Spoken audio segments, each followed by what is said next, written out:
Hello everybody and welcome to another video. Now first of all I must apologise for not having uploaded anything in the last 2 days. I've been incredibly busy over the last couple of days doing various other things, so I didn't really have any time to do any videos.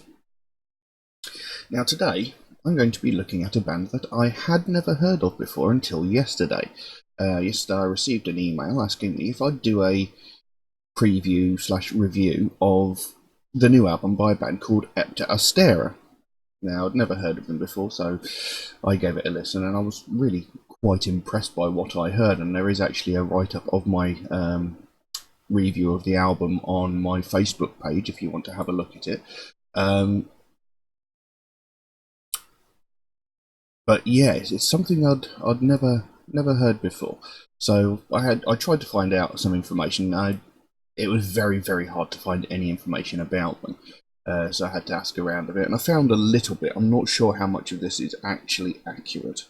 Now, what I have got says, Epta Astera, meaning 7 stars in Koine Greek, is a Gregorian folk metal band that were apparently founded in Chapel Hill, North Carolina, although, as I understand it, they are based in Rochester, New York, currently. Now, I don't know about you, but hearing the phrase Gregorian folk metal really interested me. I was very curious. It says here that the band was created for a twofold purpose. The first purpose was to bring back the old musical styles and methods, 4-part vocal harmonies, ancient instruments, and melismatic melodies, and then to fuse them together with modern aesthetics like martial, industrial, and metal. There is a quote here that says, though modern music and technology have brought many advancements which made the band possible in the first place, we should not throw out the West's rich musical traditions that brought us to where we are. Which is very true. So, you know, that they're wanting to maintain and uphold old, ancient styles of music and sort of fuse them with more modern musical styles. It says here, Epta Astera's style varies from track to track, ranging from fragile and orchestral to grandiose and bombastic, incorporating styles from shoegaze and black metal to medieval and neo-folk. And having listened to their upcoming album yesterday, I can definitely confirm that I was very surprised and very impressed by the plethora of styles throughout their music. So having listened to their album yesterday, I thought I would check out some of their other stuff today, because I've only heard that album, and they've got another 2 albums that I'm aware of. I think there is a third sort of almost, I think it's an EP, but it seems to be like 8 tracks, but very, very short tracks as well. So I thought I'd check out some more of their older stuff and see where they sort of came from, as it were. Track we're going to look at today is called Invidia, and I'm not talking about the graphics card manufacturer. It's Invidia, I-N-Vidia. Now, I've not heard the track. The only tracks of theirs I've actually listened to is the album I heard yesterday and a version of a track called Gaudete, which I first heard by a band called Steel Eye Spam, and I'm a huge fan of that track. And their version, I have to say, was really quite interesting. It was a very interesting spin on a track on which I'm very fond. So anyway, I've been waffling on for nearly 4 minutes. We'll jump into this. There are no lyrics to it. I mean, there are vocals in the track, but trying to find lyrics for it is impossible. And as far as I'm aware, they're probably sung in a different language anyway. So there we go. We'll just be actually listening to and reacting to the track, and if you give it half a chance, I think you might be quite intrigued and possibly impressed by what you hear, because it's not what you'd expect. So let's get into it. So it's Invidia by Epta Astera.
And there we go. Invidia by Epta Astera. Now, I will say that that track possibly wasn't as good of an example of their music as I might have been able to find.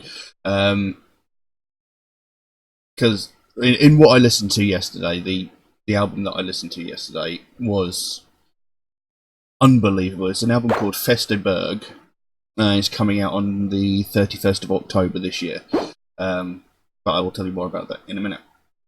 But you know, as you heard in there, you know, you started off with that sort of, you know, the sort of quieter, sort of calmer, relaxed music, and then it came in with sort of more heavier, sort of black metal style riffs, and it had that Gregorian chanting. You know, they had some very interesting instrumentation in there. They had some very interesting instruments in there. Now, when I listened to the album yesterday, you know, I picked out, you know, elements of, you know, traditional folk music. They had things like the hurdy-gurdy in there.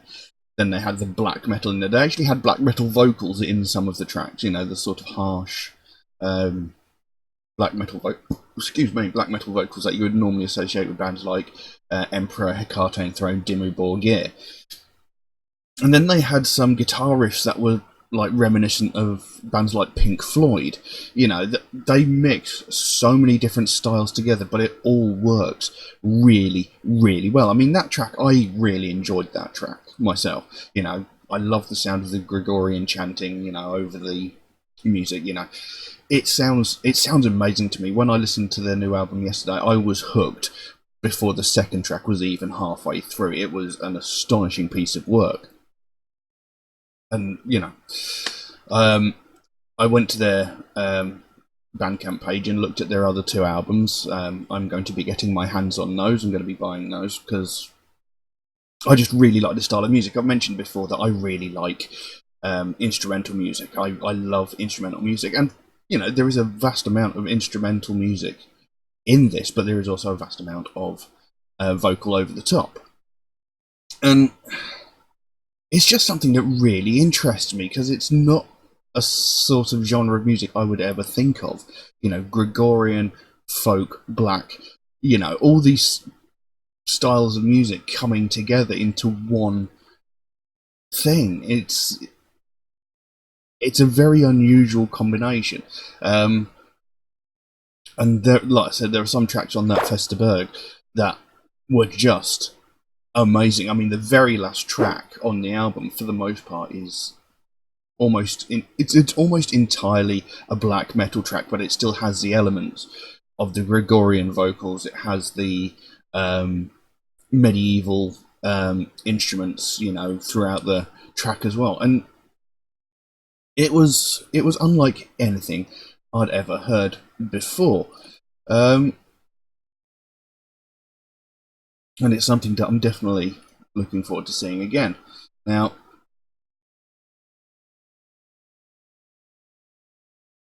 I had to look up the album, and you know, when the record company approached me to talk about it, or to do a review of it, should I say, they sent me a little bit of information, so I had to look up a little bit more. And the actual album itself, Feste Burg, is based on true life events that actually occurred on October 31st, 1517. So this album is actually released on the 502nd anniversary of these events happening, and this is something that actually really happened. And it's about the events that happened after a German monk and a professor of theology by the name of Martin Luther, and not the I Have a Dream Martin Luther, he's a completely different person. He nailed a thesis on the door of a church called the 95 Thesis, and it was basically talking about it was basically, I can't think of how to word this. He was basically taking a stance against what he considered to be the abuse of practices by the clergy. You know, like getting themselves out of things purely because of their stance, but purely because they were religious and righteous men. They could use that as an excuse to get out of things, like, you know, get out of trouble. You know, I can't have done it, I'm a priest, etc., that sort of thing. And basically, what this caused massive era of turmoil. There was like a huge violent sort of upheaval, like riots and stuff, and it would it would affect the world for decades and centuries to follow. And the album itself is talking about that period of time, the effect that this event had on history. Um, I've said many times before, I love songs with meaning behind them. This whole album is telling a story about this era in time, and it's something that I think is probably overlooked by a great many people. It's something that very much interests me, and but listening to that album, it was phenomenal. It's definitely worth checking out some of their other tracks. And when Feste Burg comes out, you can listen to that. I will put a link to their Bandcamp page down below where you can find their older albums. And if you get so drawn in as I did, you could pre-order their new album for when that one comes out. So, it was they're a fascinating band, and I'm very, very intrigued to see what else they have. Like I say, I'm going to get the other two albums and give them a listen, because I was absolutely fascinated by this band. It was something I never thought I'd hear, and it's unlike anything I've ever heard before. So yeah, I enjoyed that track personally. That Invidia, I quite enjoyed that. But then I like so many different kinds of music; it's unreal. So yeah, I hope some of you might have been intrigued to check out more of their stuff by there. But I'm going to leave that as it is for the time being. If anybody would like to suggest a track for me to react to, then please do so. By all means, you can drop a comment in the comment section below, or message me on my Facebook or my Instagram. You can even message me through my Patreon, where you could also help to support this channel, help me to create future content, and maybe even improve upon the quality of the future content created. Do know, though, if you do make a suggestion, it might take me a while to get around to it, since I get suggested so many new tracks every single day that my list grows faster than I can record videos. For every one that I do record, I get suggested another 12. But I do write down every suggestion I get, so it will get done eventually. It's just going to take me a while to get around to it.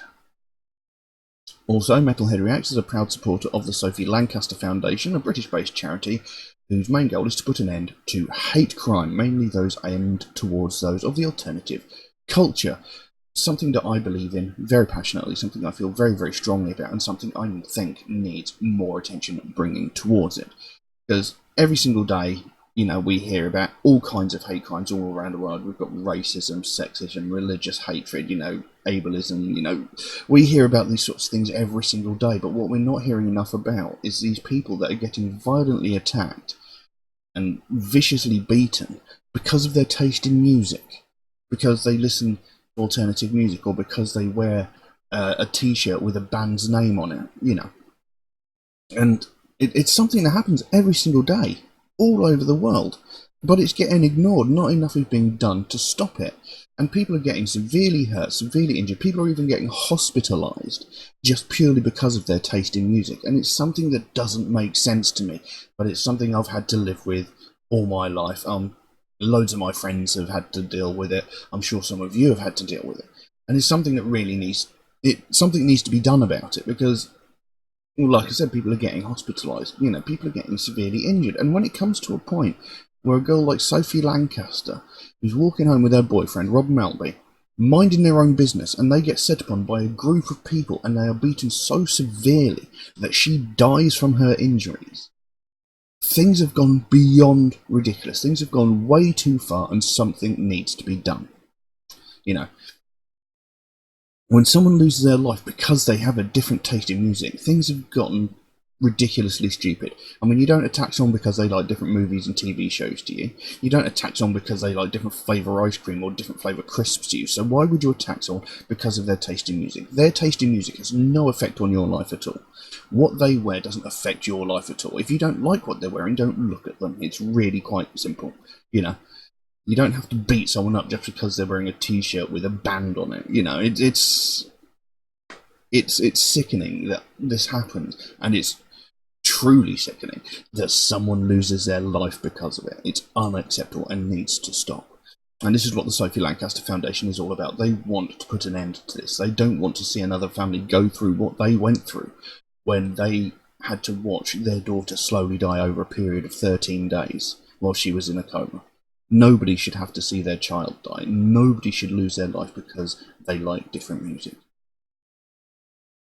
If you'd like to find out more about the Sophie Lancaster Foundation, there is a link to their website in the description below. You can go over there, find out what they're working on at the moment, find out what their goal is, because they can explain it damn sight better than I can.